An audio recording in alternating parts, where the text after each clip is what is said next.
It's time for Southside Online. Thanks so much for joining us.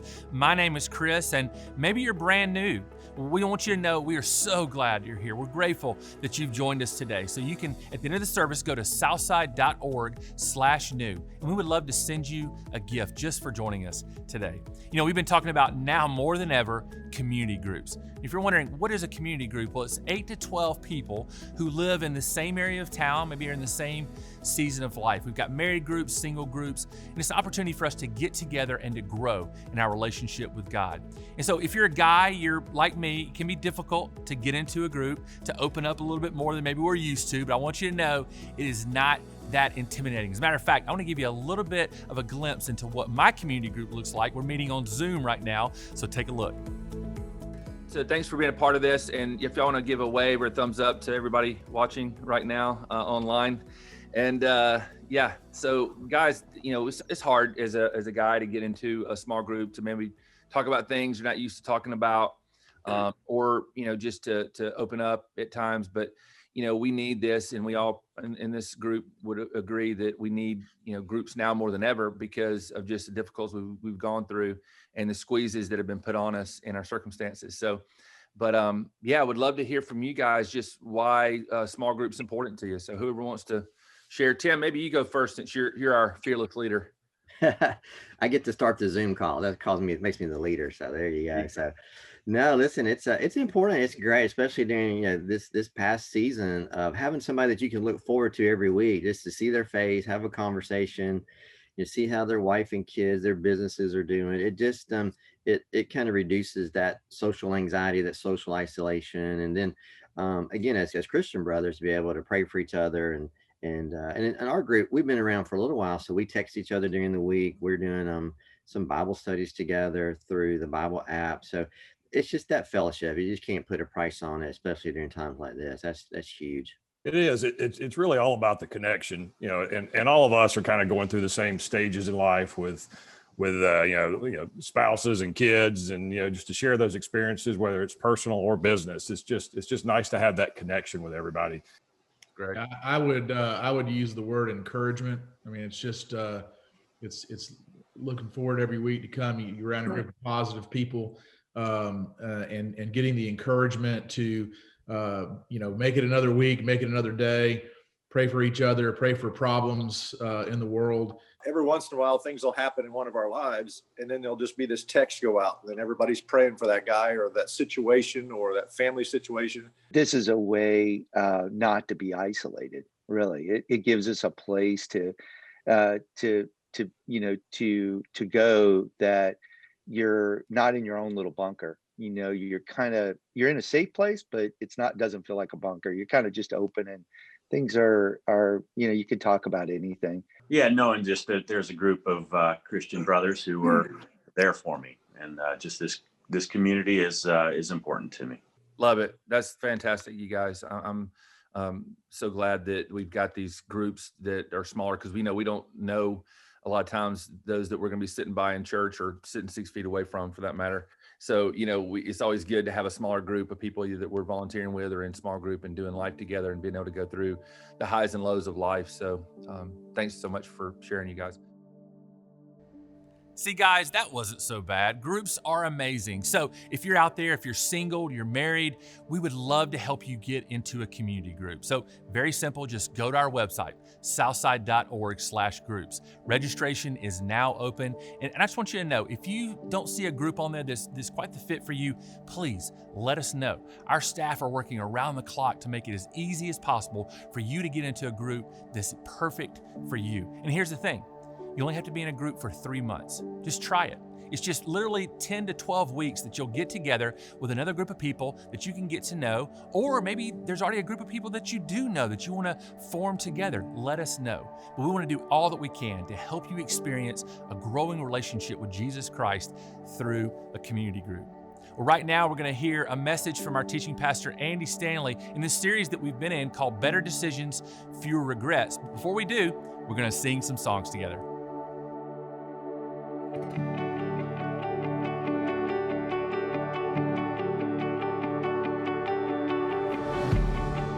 You're worthy of every song we could ever sing.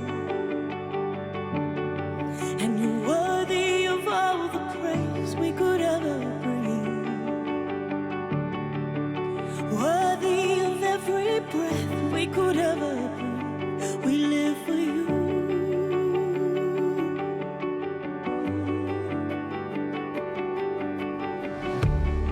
And it's Jesus, the name above every other name. Jesus, the only one who could ever save. And you're worthy of every breath we could ever breathe. We live for you.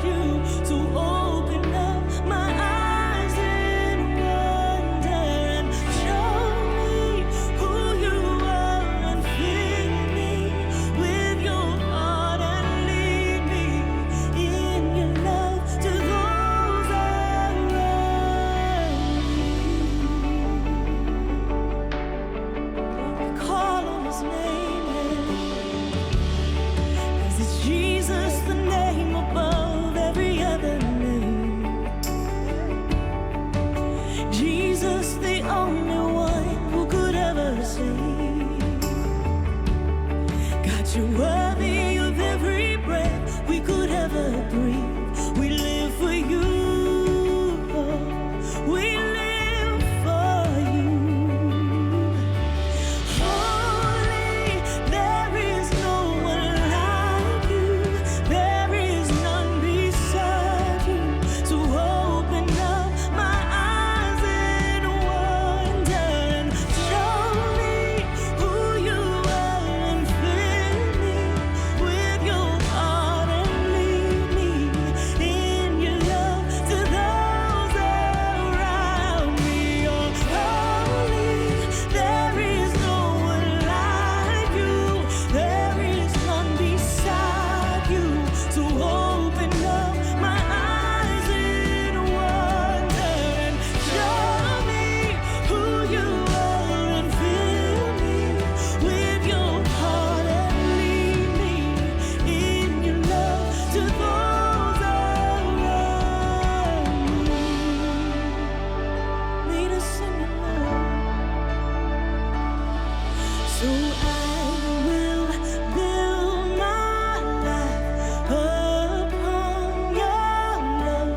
It is a firm foundation, and I will put my trust in you alone, and I will not be shaken. Oh, I will build my life upon your love. It is a firm foundation, and I will put my trust in you alone, and I will not be shaken. Oh, there is no one like you.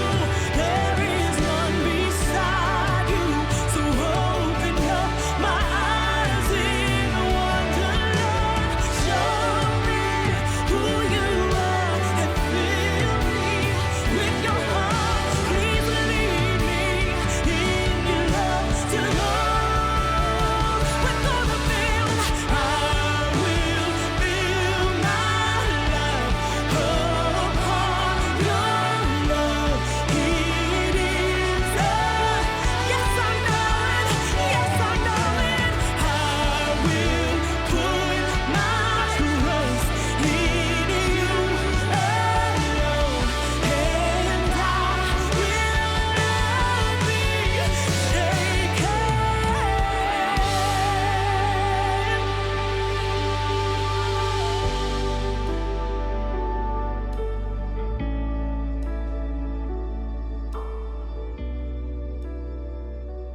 So when our kids were old enough to drive, I decided not to give them a curfew, a specific time to be home. And the reason is this: my personal experience with curfew as a teenage driver convinced me that the traditional approach to curfew is a terrible idea.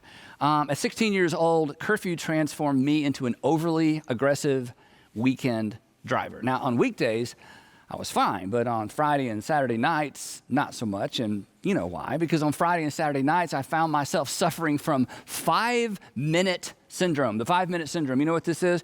I can stay just 5 more minutes.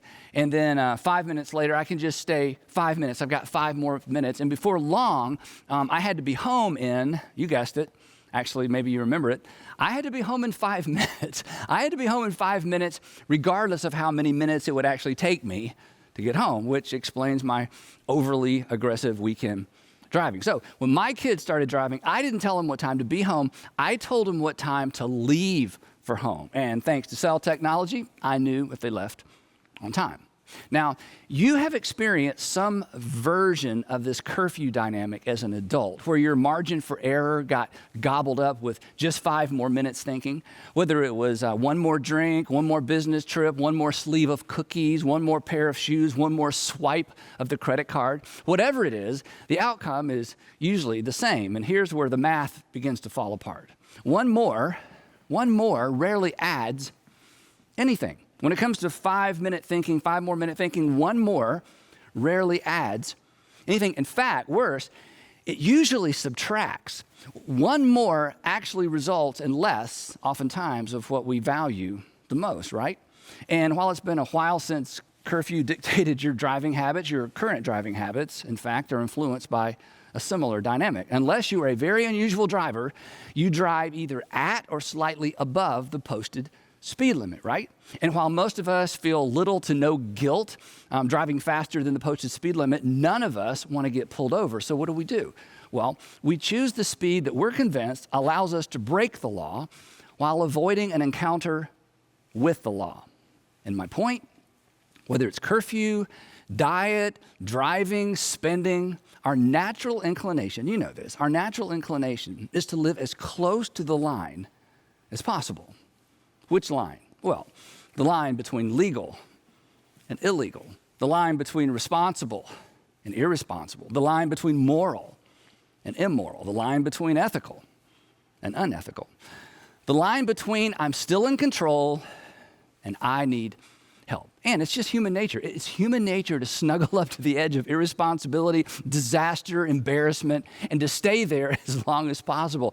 It's human nature to get by with as much as we can get by with without becoming our own worst enemy, without being grounded, embarrassed, or expelled, fired, or kicked out of the house. And here's the thing. Fueling this incessant flirtation with disaster is a flawed assumption that informs so many of our decisions. An assumption that, well, it basically impedes our ability to make good decisions. And this assumption is why I think we're so comfortable living, dating, spending, eating, drinking, and driving on the edge of embarrassment or worse. And so for the sake of clarity, I'll illustrate this assumption with 4 contrasting ideas. Here's the assumption I'm talking about. If it's not wrong, well, then it's all right. If it's not illegal, then clearly it's permissible. If it's not immoral, it's acceptable. And if it's not over the line, it's fine. Now, if the problem with this way of thinking is not immediately apparent, just put on your older or brother, sister hat for a moment. If you're a parent, just put on your parent hat for a moment. I bet, and we've never met probably, but I bet you don't set the bar that low for your children. You don't set the bar that low for anybody that you care about. To embrace these assumptions is to organize your life or to organize somebody else's life around the lowest common denominator, right? Essentially, we're asking, how low can I go? How close to bad can I get without actually being bad? How close to wrong can I get without actually doing something wrong? Or if you're religious, how close to sin can I get without actually sinning? But it doesn't stop there, does it? Before long, we're asking, how far over the line can I go without getting caught or experiencing any consequences? How unethical, how immoral, how insensitive can I be without creating unmanageable outcomes? How long can I neglect my family or my finances or my health without feeling the effects? How much can I indulge an addictive behavior without actually becoming addicted? It's a slippery, dangerous slope. And it all begins by asking the wrong question. is there anything wrong with this? A question that usually leads to a second question. How did I get myself into this? Drawing our lines, setting our limits, and establishing our moral or ethical standards on the borderline between right and wrong, legal, illegal, healthy and unhealthy, eliminates any margin for error. It is a foolish and it's a dangerous way to live. And here's the thing. I haven't told you anything you don't already know. We already know this, right? It's why we respond the way we do when someone we love starts snuggling up to one of those elusive lines, right? We don't react to what they're doing, do we? We react to where they're heading. In those moments, we just know intuitively that the issue isn't, in fact, the question isn't, is there anything wrong, illegal, or immoral about what they're doing? We know intuitively that there's a more important question, a better question that needs to be asked. A question that if we ask it, if they ask it, will ensure a better decision. A question that if asked and answered honestly and acted on will ensure that they avoid avoidable regret. And the truth is this, if you'll get in the habit of asking this better question, you'll avoid avoidable regret as well. And that question is the fourth of 5 questions we're exploring in this series, Better Decisions, Fewer Regrets. Better decisions, fewer regrets. Now, if you've been tracking along with us, you know that the idea behind this series is the often overlooked relationship between good questions and good decisions. Good questions actually set us up for better decisions. It could be argued that the decisions you make are no better than the questions that you ask. And I'm absolutely convinced that if you will ask and if you will answer honestly and if you will act on your answer to these 5 questions, you will make better decisions and consequently you will be forced to live with fewer regrets. Your life will be better and the people who look to you, the people who depend on you, their lives will be better as well because we aren't the only people impacted by our decisions, are we? And we aren't the only people impacted by our regrets either. Again, if you've been following along in this series, you'll know that the first question we explored is called the integrity question. The integrity question. And the integrity question is, am I being honest with myself? Am I being honest with myself really? The easiest person to deceive in your life is the person you see every morning in the mirror. And as long as you are lying to yourself, you will never get to where you want to be because you'll never get to where you want to be until you're honest about where you currently are. Our second question was the legacy question. The legacy question is, what story do I want to tell? What story do I want to tell? When the decision you're in the process of making right now, whether it's relational, financial, academic, professional, whatever it is, when the decision that you're making right now is nothing more than a story you tell, what story do you want to tell? And the good news is you get to decide, but you decide the story of your life one decision at a time. Because as far as it's up to you, you write the story of your life one decision at a time. Now, last time we were together, we explored the conscience question. The third question is the conscience question. The conscience question is there attention that deserves my attention? When everything looks good on paper, when everybody's nodding in agreement, but there's something on the inside that just doesn't feel right about an option that you're considering. You can't put your finger on it, but there's just something not right. Pause and pay attention to that tension. And that brings us at last to our fourth question, and I call this one the maturity question. The maturity question. Now, the reason I call it the maturity question, and I hope this is a personal challenge, I call it the maturity question because asking this question requires and is evidence of, I think, maturity. And refusing to ask this question, well, it takes us back to the statement we began this series with from Proverbs, the one I suggested you memorize. The prudent see danger. Remember this? The prudent see danger and they take refuge. Prudent people are wise people. They embrace the reality that one thing leads to another and they decide their lives accordingly. The unwise, the immature, the naive, you know how the statement goes, the prudent see danger and take refuge. But the simple, they keep going. And what happens? They pay the penalty. So our maturity question is, what is the wise thing to do? What is the wise thing to do? When making a decision of any consequence, I want you to pause and ask, okay, what is the wise thing for me to do? The option you're considering may be legal, may be acceptable, permissible, an industry standard, not exactly immoral, but is it wise? Now, Here's something mature people understand. This is why I love calling this the maturity question. Here's something that mature people understand and recognize and accept as fact.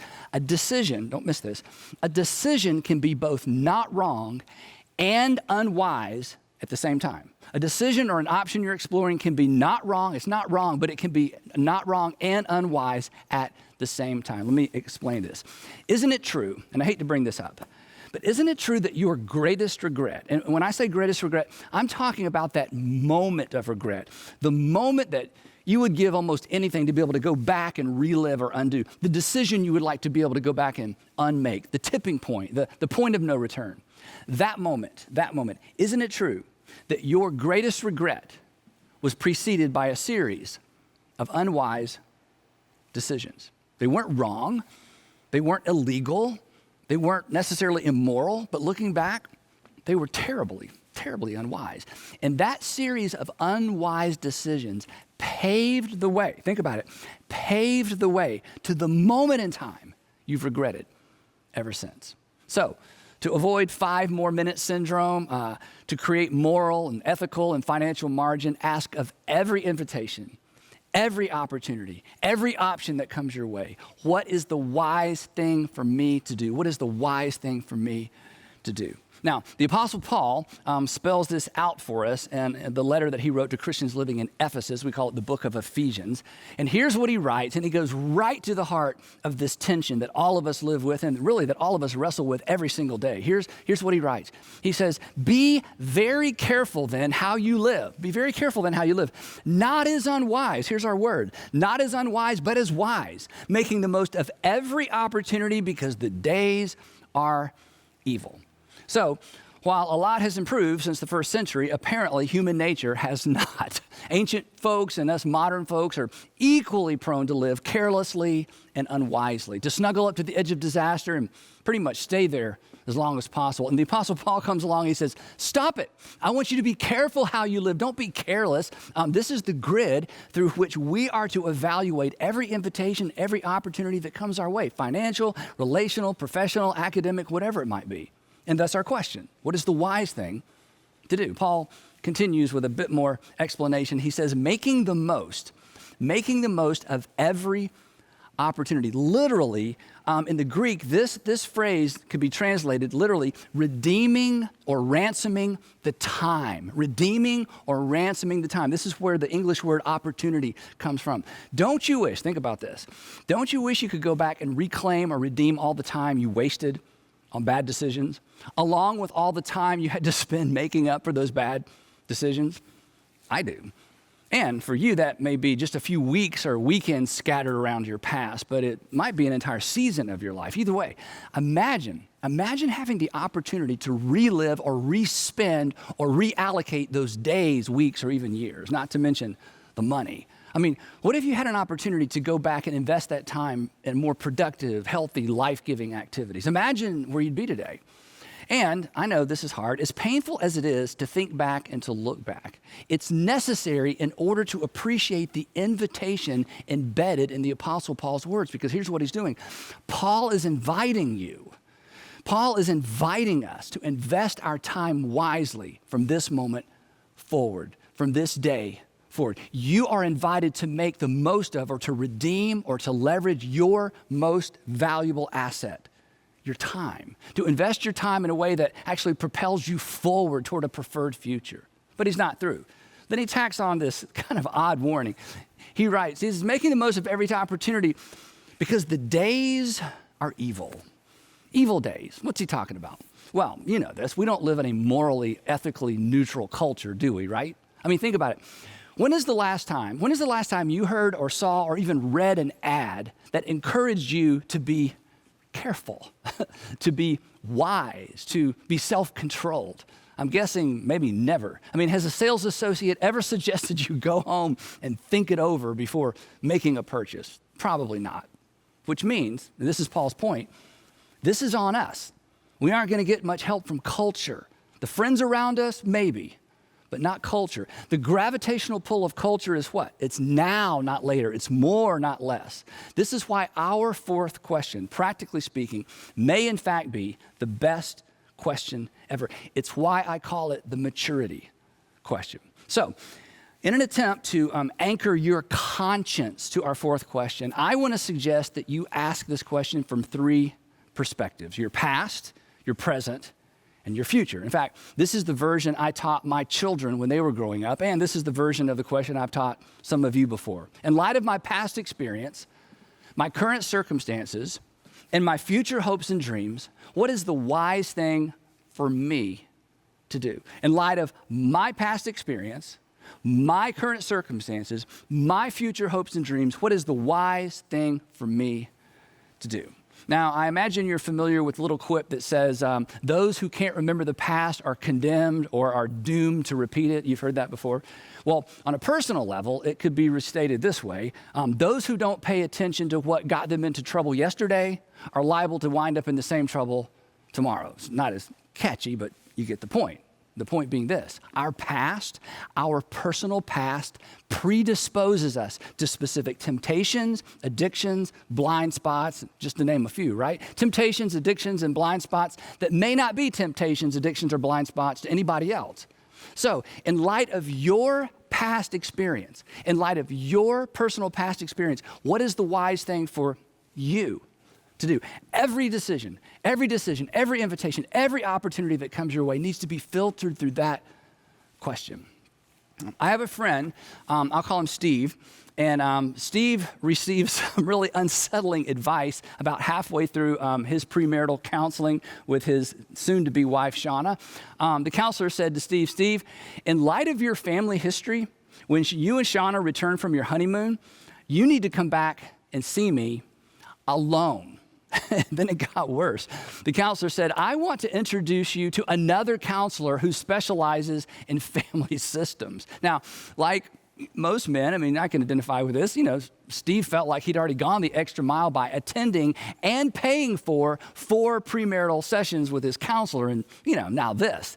And Steve's next question was the question I think most of us would have asked. How long is that going to take, right? His counselor smiled. He told me this story. His counselor smiled and said, "Well, probably several months." And of course, you know, Steve is stunned. He was shocked. Actually, he said he got mad. And here's the quote I love. He said, "I got so mad, I pretty much confirmed my need for more counseling." And their counselor recognized that Steve and Shauna were not going to be grappling with typical first-year marriage problems. They were about to hit the buzzsaw of Steve's pre-existing condition, his past. Now, fortunately, Steve did what very few men, in my experience, are willing to do. 2 weeks after the honeymoon, he's back in the counselor's office alone. Why? Well, in light of Steve's past experience, it was the wise thing for him to do. Think about it. It wouldn't have been wrong not to go back. It wouldn't have been illegal or immoral not to go back, but Steve would tell you it certainly would have been unwise. That was years ago. He's convinced that second round of counseling saved his marriage. His words, "I would have blown it up and blamed her." So, what about you? In light of your past experience, what is the wise thing for you to do? Financially, professionally, academically, where are you set up to fail because of something in your past, perhaps something you had no control over? In light of your personal past experience, what is the wise thing? Not the get by thing, not the what everybody else is doing thing. What is the wise thing for you to do? In light of my past experience and then my current circumstances. Now, you know this. Life is seasonal, right? So you owe it to yourself and the people around you to take your current emotions, your current state of mind into account whenever you're making a decision. Most of my apologies stem from my propensity to react in the moment, to the moment. When I wait, my responses are better. When I wait, my responses are more polite. When I wait, my responses are more accurate. When I'm mad, the wise thing for me to do is nothing. So, when asking our fourth question, we would do well to take into account what's going on right now. In light of your current circumstances, in light of your current state of mind, what's the wise thing for you to do? Did you just get out of a relationship? Would it be wrong to jump back into another one? No. But in light of your recent circumstances and the emotions trailing along behind, is it the wise thing for you to do? Remember, Our greatest regrets, and I'm talking about usually our greatest relational regrets, our greatest regrets are almost always preceded by a series of unwise decisions. Jumping back into the dating game on the heels of a divorce or a breakup is usually a gateway decision. It leads to regret. In light of your current circumstances, what is the wise thing for you to do? And that brings us to our third and final perspective. In light of my past experiences, my current circumstances, and my future hopes and dreams, what is the wise thing for me to do? What is the wise thing for you to do? Now, from time to time, if you tune in or if you're a part of one of our churches, I'll ask you, what breaks your heart? What breaks your heart? I'll tell you what breaks my heart. It's related to the third facet of this question. What breaks my heart is watching people make decisions that undermine their own future hopes and dreams. It breaks my heart to watch individuals or couples make relationship decisions that are going to undermine their relationship. It breaks my heart to watch teenagers make decisions that are going to result in consequences that trail around behind them for maybe a decade or even two. It breaks my heart to watch parents parent in a way that will eventually drive a wedge between them and their children. It breaks my heart to watch people engineer their own unhappiness. Perhaps that's why I'm convinced this third application to our fourth question is the most important application. In light of your future hopes and dreams, what is the wise thing for you to do? Chances are you have some idea of what you want your future to look like, right? I mean, you have a mental picture of a preferred future, what it could be and what it should be. You may have gone to the trouble of writing it down. You may not have a plan of how to get there, but you have some sense of where you want to be, right? And I'm guessing that when you envision your future, you don't envision yourself alone, because nobody does. But here's the challenge. When it comes to dreams, when it comes to your dream, the deck is stacked against you because life is hard on dreams. There's always a headwind. And that being the case, if you're not careful, you have the potential to contribute to the demise of what you hope for. And here's the thing. I don't want you to rob yourself of your own future. Nobody plans to undermine their own future. They just don't plan not to. But asking the wisdom question and acting on the wisdom question, that's how you plan not to. In light of your future hopes and dreams, what is the wise thing for you to do? Asking this question with the future in mind brings clarity to whatever option you're considering. It serves as like a purifying light. All the deceptive shades of gray, they almost immediately dissipate. Our best option or our best options become clear, painfully clear. In fact, they become so clear we're tempted to look away, to excuse ourselves away. But I'm not hurting anybody. I can handle it. There's no law against it. God will forgive me. And here's the thing. Our excuses are persuasive because they're mostly true. You aren't doing anything wrong yet. You can handle it initially. It isn't illegal. God will forgive you. But so what? That's all beside the point, right? The purpose of this fourth question isn't to stop you from doing something wrong. It's to keep you from doing something unwise. Again, unwise is a gateway. It's the gateway to regret. It paves the way to that tipping point, in some cases, the point of no return. So, would you be willing, here's the challenge, would you be willing to put away your old, worn out excuses once and for all? Come on. They have never served you well. They just silence your conscience. They cloud your reasoning. And ultimately, they really just diminish your ability to hear the voices of wisdom around you. Our excuses, you know what they do? They escort us to the threshold of regret. And once they get us there, do you know what your excuses do? They abandon you there with no margin for error. You've been there. I don't want you to ever go there again. So just decide to be done with all that. Instead of excusing yourself forward, dream and plan your way forward. Ask, in light of my future hopes and dreams, what is the wise thing for me to do? In light of where you want to be financially 5 or 10 years from now, what's the wise thing to do now? I mean, you're going to be somewhere 5 or 10 years from now financially, right? Shouldn't you decide? Do you know what? If you don't decide, you know who will decide? Retailers and lenders. who care nothing about you. They will decide for you. And what's true financially is true relationally, academically, professionally as well. So come on, where do you want to be? Decide, write it down. If you're single, come on, if you're single, in light of what you ultimately want relationally, even romantically, what's the wisest way to conduct your relationships right now? What are you doing now? Think about it. What are you doing now that has the potential to rob you of your preferred future relationally? Now, that's a hard question to answer honestly, which takes us back to our first question in this series. Really, are you being honest with yourself? Are you being honest with yourself? Really? Are your relationships, come on, are your current relationships paving the way to your preferred relational future? Or are they escorting you to a place you don't want to be? A place you swore you would never go? In light of what you want later, what is the wise thing to do right now? If you're married and you're planning to go the distance with your spouse, to finish together, to maybe enjoy grandchildren together, what can you do right now to facilitate that dream? What or who puts that dream at risk? What is the wise thing to do as it relates to protecting your marriage? You have children? Come on, what do you envision for your children in the future? What do you envision in terms of your relationship with your children in the future? What's the wise thing to do right now to protect that dream? Here's the thing, you know this. Everybody ends up somewhere in life, right? I want you to decide to live and to end up somewhere on purpose, and wisdom paves the way.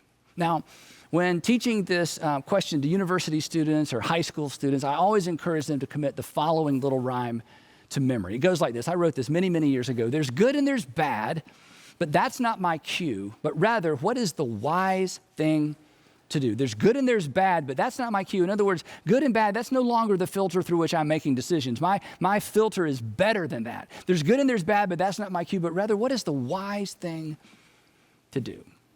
Don't settle for good. Don't settle for legal, permissible, acceptable, or even tolerable.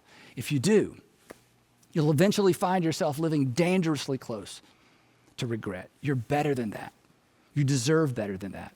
Your family, the people who depend on you, they deserve better than that. Think about this.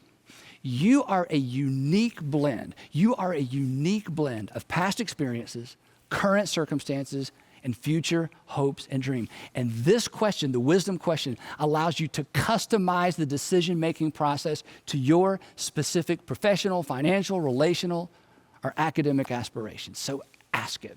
Ask it even if you don't plan to act on it. What is the wise thing for me to do? You owe it to yourself to know. I think you owe it to the people depending on you to know as well. So one last time.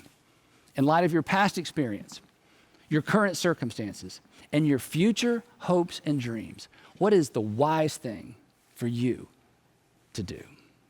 And we'll pick it up right there next time as we explore our fifth and final question, the relationship question. Now, before you go, of course, 3 questions to keep this conversation going or to get a conversation started. Question number one. Does this statement ring true for you? Our excuses escort us to the threshold of regret and abandon us there with little margin for error.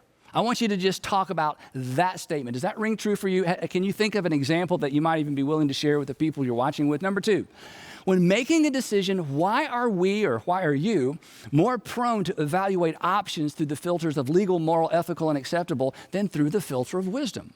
I mean, again, nothing I talked about today is even probably new for you, right? We know this. But why are we so prone to ignore wisdom and to go to these other filters? Number 3, would you commit to asking, not acting on, okay? That's later maybe. But would you at least commit to asking the wisdom question for the next 7 days every time you make a decision? You don't have to act on it, okay? But would you be willing to commit to asking the wisdom question, what is the wise thing for me to do for the next 7 days every single time you make any major decision?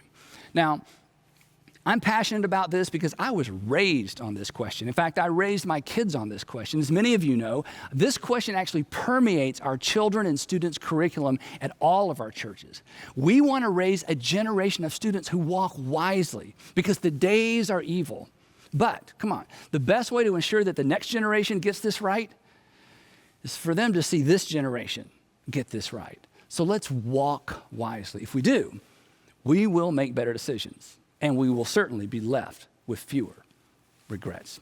I'd love to pray for us. Heavenly Father, it's so simple. Nobody's arguing with this. We've been on both sides. We've benefited from being wise. We've paid the price for being foolish. So give us the courage to ask this question. I pray, Father, for everyone listening or watching, that this week, for the next 7 days, you would bring this question to mind, and that this would become a habit for life. What is the wise thing for me to do? And I pray all of this in the matchless name of Jesus. Amen. This has been a fantastic series. I want to encourage you, share it with someone you know who needs to hear it as well. Don't forget, go to our website, southside.org/groups to register for a community group. You will not regret it. Thanks so much for being with us. We'll see you soon.